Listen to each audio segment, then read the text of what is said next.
I've always had the option of working from home throughout my career, and in the last probably 10, 12 years, I've worked predominantly from home. Now, a lot of you would have started probably working from home during the COVID lockdown, and then obviously after COVID, some of you will continue to work from home or have a hybrid setup. So in this video, I'm going to cover off some of the tips that I like to give people when they're working from home so they can become a more effective data analyst. If you're new to my channel, my name is Shorful, and in this channel we talk about everything data. So if you're a budding data analyst or a seasoned pro or someone who shares an interest in data analytics, I suggest you subscribe to my channel. Also, ring the bell icon so you won't miss out on any of the helpful tips and advice I have to offer. Now, throughout the years when I worked from home, and also the teams that I manage who also work from home, I've discovered that there are certain things if you do, you become much better or more effective as a data analyst. So my number one tip is to utilize your communication tools. Now, whether that's Slack, whether that's Team, whether that's Google or something else that you use within your organization, make sure you utilize that tool. Now, what I mean by utilize that tool is make sure that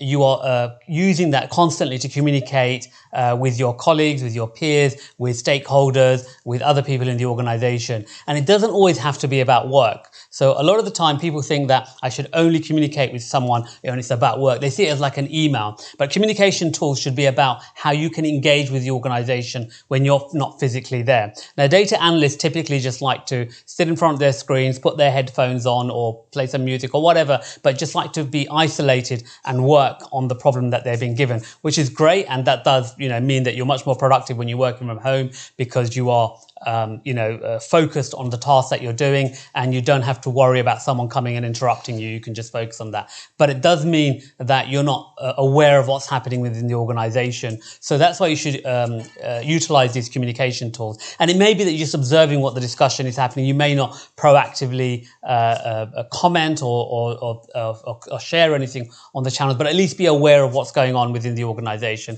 That way you're connected to the organization through these communication tools. Now, if you're working on projects, then you definitely need to be communicating with these tools. You should be always making sure that you're checking in, make sure there's progress, make sure what other people are doing, okay? Because when you're not physically in the office where you would have had informal interactions or formal interactions in terms of meetings, you may find that you don't have any of those interactions anymore. And the only interactions you have are within sort of structured or appointed meetings. And that doesn't always give the opportunity to ask those wider questions that you would have asked if you were in the office. So tip number one, utilize the communication tools that you have. Now, tip number two is have at least 2 monitors. Now, when you're in the office, hopefully you potentially had 2 or more monitors. So if you've got a laptop, your laptop and another monitor.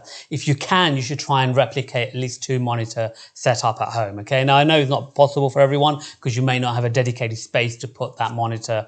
But if you can, try and get 2 monitors, ideally your laptop screen plus another monitor. And there's many reasons for that. One is obviously, as you know, as a data analyst, you work more effectively when you've got multiple monitors. But actually, when you're working from home, there are other things that you do that you really need 2 monitors for. The first one is when you do video calls. So when you do video calls, if someone's shared a document, then it's easy to open that document on another screen and review it while you're on the video call itself. Okay, it's really hard to engage with the video call when you've got the document in front of the video call screen. So having on a different monitor means that you can see the video call itself and you can also see the document that's being referred to. Also, if you're presenting, it's much easier if when you're presenting that you've still got the video call screen present and that the the presentation that you're presenting is on another screen, so you can talk about it as well as see who's engaged and who's not engaged with your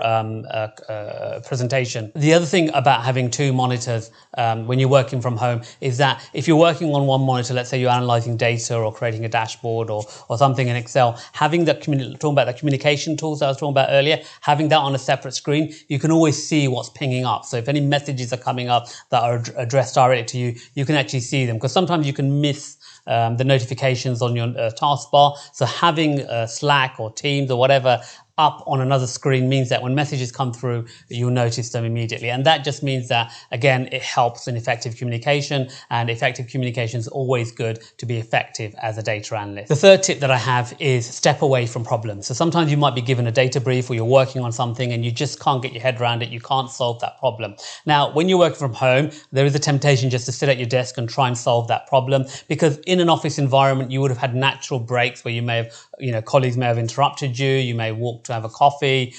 In your home office, you may find that those distractions aren't there, so you just sit at your desk. Okay, now that's not really good when you're trying to solve problems. Okay, one of the things is that if you step away from your desk or step away from the problem, let's say you go for a walk or you make yourself lunch or make yourself a coffee or just walk around the house, is that you're distracted from the problem, but in the background your brain will still be working on that problem. So when you come back to your desk, having been distracted by other things, that you might find that you've solved that problem, or you've come up with a solution, or you've found a way forward, or you may have thought of something that you can do that will help you solve the problem. Okay, so again, it's good to step away from your desk generally, just to make sure you get some exercise, that you're not sitting at your chair for too long. But it is really helpful to be an effective data analyst to solve problems, is to step away from the monitors, from your laptop, from your work setting, and go somewhere else. Okay, even if it means going into another room, maybe even watching a 5-minute podcast, or listening to a 5-minute podcast, or watching a 5-minute YouTube video. Just do that to distract yourself away from the problem, and then when you come back to it, you'll find that you'll have a way forward in solving that problem. Tip number 4 is really important. Again, it can apply both from working from home and also just generally for data analysts, but it is ask early. And what I mean by ask early is that if you're given a data brief, or you're given a request, or you've been asked to do something, okay, quickly check it and make sure you understand it. And if you don't understand it, ask questions early, or ask for clarification early. Because the problem is, when you're not visibly present, what happens is that people send a request and in their head they think you're working on it, because they don't know. Okay, they don't see that you're not at your desk, or they may not see you physically there. So therefore they're thinking he's at his home working from home, and she's working on that problem. Okay, so for them to know that you've got an issue with it is to ask those questions early. Now, let's say they give you a request, you review it, and within 15, 20, half an hour, you've replied back saying, look, thanks for the request. Either I've understood it, which is perfect, and I'll get on with it, and give them some expectation of when you'll finish it.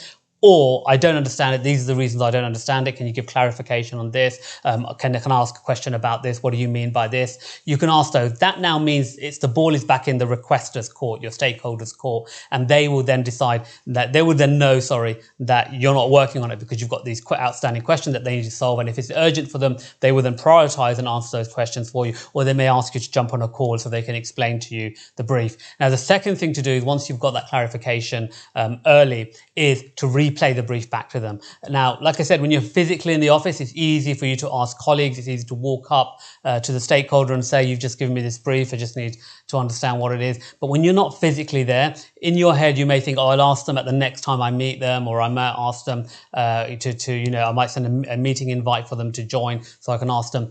That then creates too much elapsed time, okay? It means that the stakeholders thinking that you're working on the problem, because they can't physically see you, so therefore they're thinking you're working on their problem, okay? So the best thing to do is, once you've understood the request, if you've asked early, got the answers back, and you've understood the request, is to replay the brief. Just type it up in Slack, or Slack ideally, but email's okay. But ideally in Slack, and just say, thanks for explaining everything to me. This is what I understand the brief to be. Are you happy? If so, I'm going to go ahead with the brief, and I'll deliver it by X date. And if it's going to be later, if your stakeholder said, oh, I need it by this time, and you've got other priorities, you can explain to them, I've got other priorities, let me work those out. And again, keep communicate with them, but do it early, okay? Don't think that you're going to do it after a time, because for the stakeholder, because they can't physically see you, they think you're working on their problem, okay? So like I said, ask early and then replay what the brief is. Now, the final tip that I would give you for data analyst when you're working from home is be visible, okay? Especially in video calls, okay?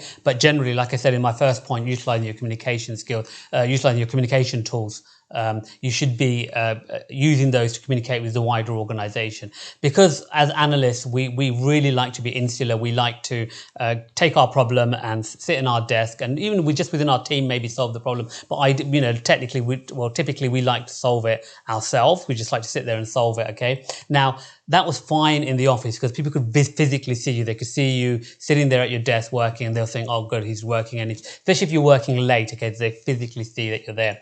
When you're working from home, no one knows that, okay? You could be working 5 minutes, you could be working 10 hours, 12 hours a day. No one really knows that, okay? So you need to be visible to the organization. Now, one of the ways to be visible to the organization is on video calls, okay? So obviously, if you're been invited to a meeting where you're meant to be contributing, or you're meant to be part of a project, then you should try and contribute to those projects. If you just stay there quietly, then no one will see you. And that brings me to the other point, always have the camera on, okay? Especially in broader company meetings, okay? If you have the camera on, people will be able to see you, they'll physically, so their eyes will go towards your screen, especially in applications like Teams, for example, which prioritize video attendees who have cameras on than other ones on the first screen, okay? So that then makes sure that people who, especially senior people who are presenting at company meetings, they get to see you, okay? So they might they might ask who you are, and obviously it means that you're now more visible to the organization. So if you are attending company meetings, then what I would suggest you do is make sure the camera's on, and if you have any intelligent questions, ask them, okay? It's all very well being visible, but you also should be heard as well, okay? Because as data analysts, if you want to get promoted, if you want to show that you're adding value to the company, then you need to be seen and heard, okay? Now, obviously, company meetings may be quite daunting, especially if you're in a large company and you may find that it's hard to contribute, but especially in smaller presentations, okay? Have the camera on, ask questions. If you're presenting, make sure you're very articulate in presenting. Make sure also, like I said, if you've got two screens, you can see people on the other screens. If you feel that someone's confused or you feel that interest is waning, pause and say to people, did you understand what I've said so far? Or is there anything you'd like me to clarify that I've presented so far? Okay, so that just shows that you're engaging with your stakeholders, okay? So being visible is very important when you're working from home. Otherwise, you may find that, people don't know who you are. And when you do turn up at the office, no one probably asks.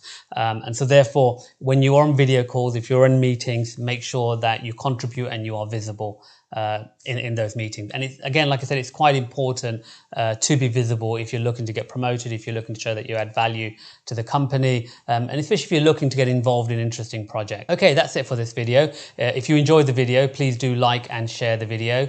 Please do subscribe to my channel, and of course, please do ring the bell icon so you can stay up to date with any future videos I'm going to publish. Thank you.